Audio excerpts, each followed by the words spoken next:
ఆకాశం నీలంగానే ఉంది కానీ మనసుల్లోకి చిమ్మ చీకటి నెమ్మదిగా చేరుతోంది.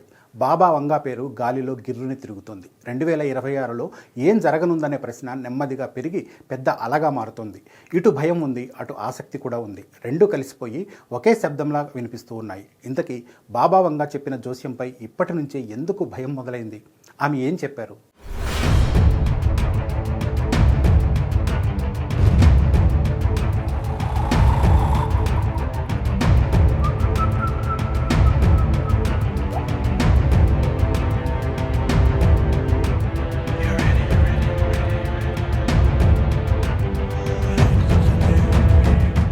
బాబా వంగా చెప్పిన వాటిల్లో మొత్తం 3 జోస్యాలు భయపెడుతున్నాయి. అందులో మొదటిది యుద్ధాలు. నిజానికి యుద్ధం అనేది మానవ చరిత్రలో ఎన్నోసార్లు రక్తపు గీతలు గీసింది. కానీ బాబా వంగా చెప్పినట్లు 2026లో మళ్ళీ మంటలు ఎగిసి పడితే అది కేవలం సరిహద్దులకే పరిమితం కాదంటున్నారు. ఆకాశంలో విమానాలు గర్జిస్తాయి, నేలపై బాంబులు చీలిపోతాయి, సముద్రాలు కూడా గర్జించి రక్తపు తరంగాలను ఎగరేస్తాయి. ఇది కేవలం యుద్ధం కాదు, మానవ మనస్సులను చీల్చే భయపు తుఫాను. 2026లో ఆ తుఫాను నిజమైతే భూమి మొత్తం శ్మశానంగా మారిపోతుందేమో అన్న భయం మనసుల్లో పెరుగుతోంది.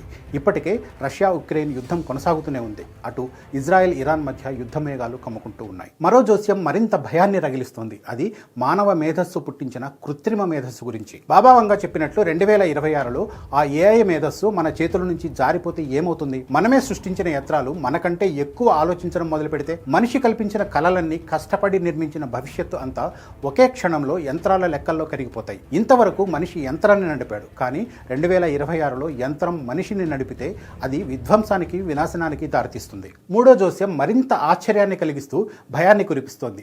భూమి మీద మనిషి ఒక్కడే కాదని, ఆకాశం అవతల నుంచి అపరిచిత జీవులు అడుగు పెడతారని బాబా వంగా జోస్యం చెప్పారు. 2026లో నిజంగానే అలాంటి జీవులు మన ముందు నిలబడ్డారనుకోండి, వారి కళ్ళల్లో మనకు అర్థం కాని మెరుపు కనిపిస్తే, వారి భాష మనకు గర్జనల్లా వినిపిస్తే, ఇది స్నేహానికి నాంది అవుతుందా లేదా అంతానికి ఆరంభమా అనే సందేహం ప్రతి గుండెను చీల్చేస్తుంది. చీకట్లో నుంచి వెలుగు వస్తుందా లేక వెలుగులోనే చీకటి దాగి వస్తుందా అన్న భయం మానవలోకాన్ని కమ్మేస్తుంది. ఇలా బాబా వంగా చెప్పిన జోస్యాలు ఒకదాని తర్వాత ఒకటి తలుపులు తెరిచినట్లు భయాలు కురిపిస్తున్నాయి. యుద్ధం మంటలు ఎగిసి పడతాయేమోనని, యంత్ర మేధస్సు మన చేతుల నుంచి జారిపోతుందేమోనని, ఆకాశం అవతల జీవులు మన భూమిపై అడుగు పెడతాయేమోనని అంతా వణికిపోతున్నారు. ఇవన్నీ నిజమవుతాయా, కేవలం కలగానే మిగిలిపోతాయా అన్నది ఎవరికీ తెలియదు. కానీ ఈ జోస్యాల నీడ మాత్రం ఇప్పటి నుంచే మన ఊపిరిని బిగించి మన రాత్రులను పొడిగిస్తుంది.